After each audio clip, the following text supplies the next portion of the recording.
So I gotta say, man, I love the resolve of Deku, man. It's as good as it gets. It's that fucking simple, man. It is that simple. It's as good as it gets. And I gotta say, man, the way My Hero Academia handles this, just the way it handles things, has its own touch to it. Is it shonen? Yes, but it has its own unique shonen touch.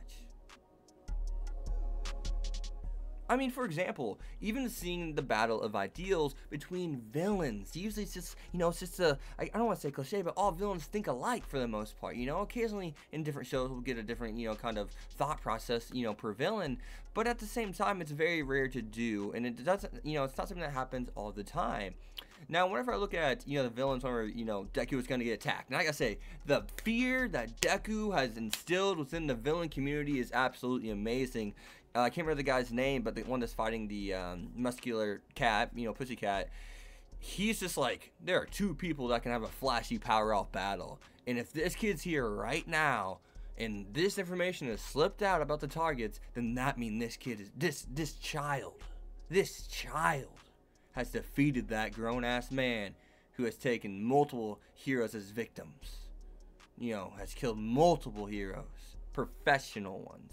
And this child defeated him in not even on a in terms of being, I guess, at an advantage, but being in a neutral playing field. This child defeated that grown man who's been doing this for way more years than he has. That's dangerous. That means he does need to be killed, he says. And that's something that's so powerful. It just adds so much weight. Those words alone add so much weight. And I believe the mangaka's name is Horikoshi. That's amazing.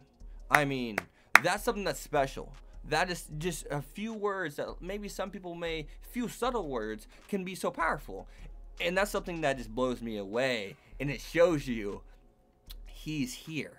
Deku has arrived. And then of course we see the guy who follows Stain's ideology. He's like, no, Stain wanted him alive for a reason. And Shigaraki, he has his own goals and plans, but hey, I follow what I do. I have my own ideals. I will help with this. I am a villain, but I do it for a just cause. Or is he even a villain? Maybe he doesn't even view himself as such. That's what we got to think about. Because if he saw Bakugo, he'd probably try to kill Bakugo because he thinks he could be a danger to society, reckless. You know what I mean? So that's something that's, that's the whole reason why they're after Bakugo to begin with. And that is just astounding and amazes me every single time, man. The way Horikoshi is just able to do this, the ideals between villains, even not just heroes, but villains, is absolutely amazing. And that's what that opening is all about. But other than that, though, the sense of urgency that this, show is able to capture, the sense of urgency that this show is able to capture right now is absolutely astounding. And I gotta say, seeing Shigaraki's, his ideals are just obviously they're one more along with like all for one rather than one for all. It's the yin and yang effect with Deku and one for all and all for one. So all might and I guess all for one, I should say. Let me rephrase that. But at the same time, I really gotta say, I really truly gotta say, this is amazing. This show is amazing.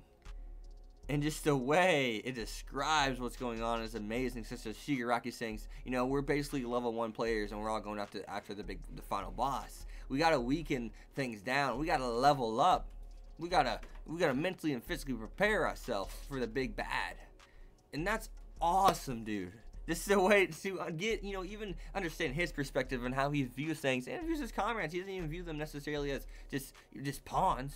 I mean, we see, because the guy that's the butler dude, he is even just kind of like, what are they? Just, do you just not care at all about them? Like, you just letting them go going to throw them, throw away themselves? Like, what? And he's like, no. So it's cool to see even some villains even do care about their comrades, they are a team. And, a lot of times you'll have a cliche to where it's just like, I'm just going to dispose of you. Can it be used in the right way? Yeah. It doesn't matter if it's a cliche or not, as long as you use it effectively.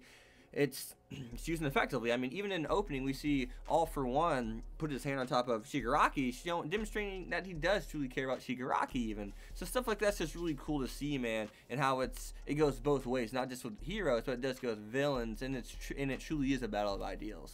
So the last couple things I need to talk about is Tokuyami, but I'm gonna hop on with Aizawa right now. So Aizawa is nuts. The way he's breaking that guy's arm, saying, "Tell me what I want to know." Crack. Next, right arm's next, left leg, right leg. Given that was a clone of him, just seeing how he handles things is insane. And I gotta say, Koda, he adds so much emotional value to this, saying, "Is he gonna be okay? I didn't even get to say thanks. I didn't even get to say sorry. I punched him, but yet he did all that for me, even though I treated him like trash." That's awesome. That adds so much weight, and I can't believe Horikoshi is able to do this. It makes no sense. It's so good. I'm not saying Gintama in a way. So Gintama is shonen, yeah, but it's a unique shonen. It has its own identity within the genre of shonen in and of itself. It has its own route in which it takes things while still feeling shonen, and that's impressive. And that's what My Hero Academia does, and that's why it's so damn successful and will continue to be so. So I mean, wow. And I gotta say, Tokuyami, seeing Dark Shadow in full dark. This is nuts now. I mean, he's seeing how powerful he could be if he could control his quirk. I mean, you're talking about top hero. I mean, if he looks just so immensely powerful, it's not even funny. I mean, I put him after someone like Todoroki. I put him after someone like Bakugo and, of course, Deku. But, I mean, after that, he may be right there at that fourth slot, strongest if he really, just depends. But other than that, guys, be sure to leave a like, comment, subscribe. Follow me on Twitter X25. Hope you guys enjoyed the video. This show is simply amazing.